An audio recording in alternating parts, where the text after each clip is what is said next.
ప్రజా తెలంగాణ న్యూస్ కి స్వాగతం. నేను మీ గౌస్.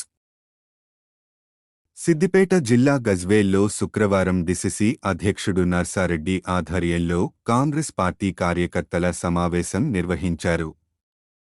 ప్రజ్ఞాపూర్ హరిత హెటల్ నుండి గజ్వేల్ వరకు ప్రధాన రహదారి మీదుగా భారీ బైక్ ర్యాలీతో పెద్ద ఎత్తున కాంగ్రెస్ శ్రేణులతో కలిసి శోభ గార్డెన్ వరకు చేరుకుని అక్కడ కాంగ్రెస్ పార్టీ సమావేశం నిర్వహించారు. ఈ కార్యక్రమంలో మంత్రి కొండా సురేఖ, మాజీ ఎమ్మెల్యే హన్మంతరావు, మెదక్ ఎంపీ అభ్యర్థి నీలం మధు, యువజన కాంగ్రెస్ సిద్దిపేట జిల్లా అధ్యక్షురాలు ఆంక్షారెడ్డి పాల్గొన్నారు. ఈ సందర్భంగా వారు మాట్లాడుతూ రాబోయే ఎంపీ ఎన్నికల్లో కాంగ్రెస్ పార్టీ తరపున పోటీ చేస్తున్న నీలం మధుని గెలిపించాలని, కాంగ్రెస్ పార్టీ అధికారంలో ఉందని, అధికార పార్టీ అభ్యర్థి గెలిస్తే ఈ ప్రాంతం మరింత అభివృద్ధి చెందుతుందని, బీజేపీ, బీఆర్ఎస్ పార్టీ మాటలు నమ్మే స్థితిలో ప్రజలు లేరని, రాబోయే ఎన్నికల్లో కాంగ్రెస్ పార్టీ అభ్యర్థి నీలం మధు అఖండ విజయం ఖాయం అని అన్నారు.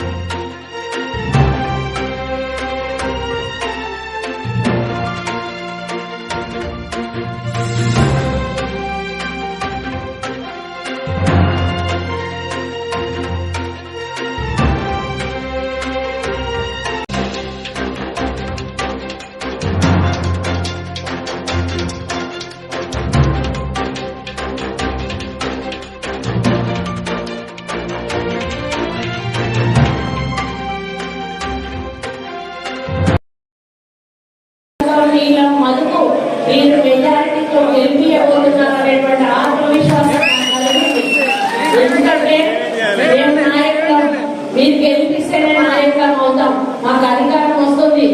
మీరు తలుచుకుంటేనే మేము గెలుస్తాం, మీరు తలుచుకోకపోతే మేము ఓడిపోతాం.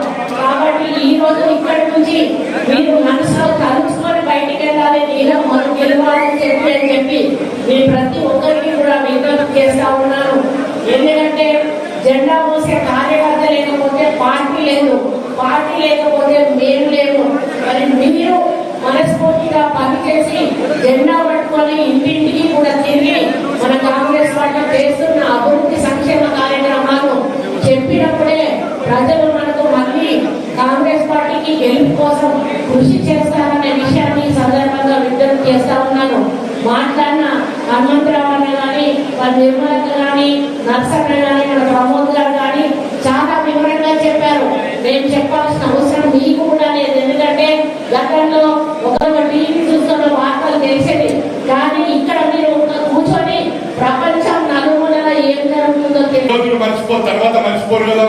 మీరు ఎన్నికల తర్వాత ఎవరికి చెప్పినా చెప్పకున్నా ఇది మన బాధ్యత. ఎందుకంటే నీలం మదన్నకు అక్క నేను కారులో వస్తున్నప్పుడు చెప్పినాం, మీరు ఏమి పట్టించుకోకండి, ప్రజల కొన్ని మీటింగ్స్ ఆర్గనైజ్ చేయండి, అన్నింటిలో ఇన్వాల్వ్ అయితే డిస్టర్బ్ అవుతారు.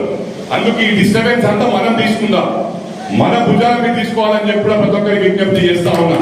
ప్రతి ఒక్కరు ఫోన్ చేసి అన్నా నాకు వీళ్ళు చెప్పలేరు, అన్నా నర్సన్న చెప్పలేడు, అన్నా నాకు మైనపల్లి చెప్పలేడు అని అనకండి అని చెప్పి ప్రతి ఒక్కరికి విజ్ఞప్తి చేస్తా ఉన్నా. ఎందుకంటే ఇక్కడ వేదికను అలంకరించిన పెద్దలు రేపు మేము మాజీలం అవుతాం, కార్యకర్తలు మాజీలు అవుతారు. ఎప్పుడన్నా నాయకులు మాజీలు అవుతారు, కానీ కార్యకర్తలు ఎందరూ కూడా మాజీలు కారని చెప్పి సందర్భంగా తెలియజేస్తా ఉన్నా.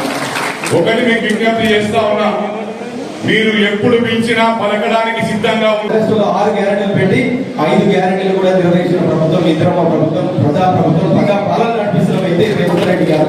ఆయన నాయకత్వంలో మేమందరం కూడా మీ అందరికీ సేవ చేసుకుంటాం. మాకు భాగ్యం కలిపండి. ఎందుకంటే ఆడపిల్లలకు చూడొచ్చు, అక్క చెల్లెలకు చూడొచ్చు, ఈ రోజు కాలేజ్ పోతున్న స్టూడెంట్స్ చూడొచ్చు, ఉచితంగా బస్సు ప్రయాణం చేస్తున్నాం. ఈ 100 రోజుల్లో ఆర్టీసీ బస్సులో మన ఆడపిల్లలు ప్రయాణం చేస్తున్నా లేదా?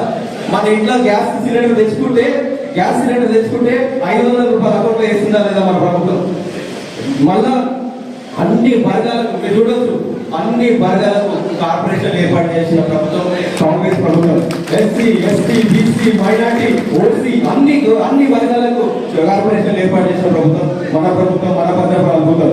అట్లనే ఇప్పుడు చెప్పిన 36 మంది రైతులు, ఎందుకంటే తుర్కిపోదారం గ్రామంలో ఇక్కడ ఉన్నారు, కలెక్టర్ గారు ఉండి ఆ రైతులకు కోర్టు పోతారా అని చెప్పి అక్కడ రేకుల ఇల్లు కట్టించాడు, డబ్బాల లేక రేకుల ఇల్లు కట్టించాడు. ఆ రేకుల ఇళ్లలో వర్షం వస్తేనేమో ఇల్లు మునిగిపోతున్నాయో, ఎండ వస్తే ఈ ఎండకు భరించలేక వాళ్ళ గజ్వేల్ అయ్యాలా కేసీఆర్ పొద్దున డబుల్ బెడ్రూమ్ ఇల్లు అటాక్ చేసిండు ఫామ్ హౌస్. రేపు ఈ దగ్గరలో చూసి ఆ కేసీఆర్ కూడా మళ్ళా సిద్ధిపేటకు మూడగట్టాలి. ఆ విధంగా 30 రోజులు కష్టం చేయాలి. అదేవిధంగా వేదిక పైన అటు మా మొత్తంగా కోరుతూ